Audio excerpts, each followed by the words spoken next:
Good morning. I'm Scott Oelslager. I'm Chairman of the Senate Finance Committee. I'm joined here today by my leader, who did a terrific job in the Senate as we put together the state capital budget. Senate President Keith Faber is here somewhere in the audience, and without him I wouldn't be standing here today. Thank you, Keith, for your great leadership in the Senate on this capital budget. Also, two champions of this project are in the audience right now. Senators Kevin Bacon and Senator Jim Hughes. They lobbied us profusely for this project. And it was a difficult project to get to, as far as get through all the hoops, and they did it. They showed us public-private partnership. They showed us all the opportunities that were available and would be available here, and that's how they got it through. Keith and I had over $900 million of requests, just to give you an idea, just in the Senate.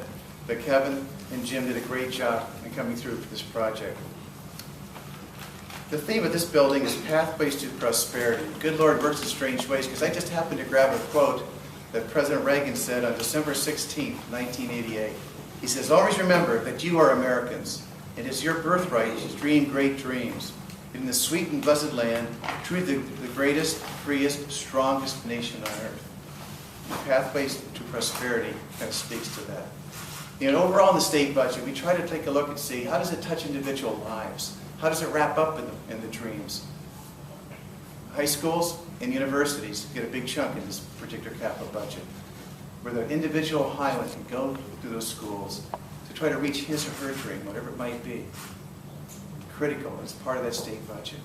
Also, for the taxpayer's dream is to make sure that the money is utilized properly, correct? I give credit to the universities who joined together to list their projects, to prioritize their projects, and by the way, put 85% of the university money into the maintenance of buildings to protect the taxpayers of their dream, to make sure we're the good stewards of their dollars. Roads and bridges get a part of this budget. Without roads and bridges, the economy comes to a halt. So dreams come to a halt for individual businesses or individuals. Roads and bridges are in this budget.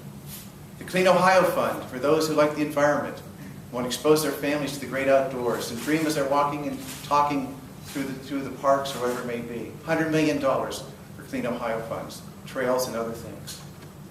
Community projects. The governor was kind enough, and thanks to Governor Kasich, for the first time in 6 years, we do have community projects in this budget. $160 million for it in this budget. And how do they add to the American dream? Exposure to museums, like the Pro Football Hall of Fame, that is up here, by the way, in Canton, Ohio, that received $10 million thanks to our joint efforts. But they can walk through those museums and see our history, see how individual Ohioans brought their dreams into fruition. The arts, let your mind wander, Justin. The arts create creativity in individuals. Students and individuals in this community, in this state, will be able to go to the museums, the arts, whatever it might be, the symphony, the theaters, and grow and prosper and achieve. It's truly a great budget. That was a great team effort as we came forward. And again, thanks to Governor Kasich, we're allowed to do it. I'm going to conclude, and this is always dangerous because when you're trying to quote a poem, if you miss it, everybody's going to know it. So I'll qualify. But many years ago when I came to Ohio, my dad gave me a poem by Edgar A. Guest that it couldn't be done. And I think this fits the theme of this building, and it fits the theme of our overall capital budget, because we showed it can be done and the state's going to benefit. And he said, somebody said that it couldn't be done, but he with a chuckle replied that maybe it couldn't, but he would be one who wouldn't say so till he tried. So he buckled right in with a trace of a grin on his face. If he worried, he hit it. He started to sing as he tackled the thing that couldn't be done, and he did it. There are thousands who will tell you it cannot be done. There are thousands who prophesy failure. There are thousands who will point out to you one by one the dangers that wait to assail you. But just buckle right in with a trace of a grin. Just take off your coat and go to it. Just start to sing as you tackle a thing that cannot be done, and you'll do it. We did it. Thank you, Mr. President. Thank you, everybody. God bless you.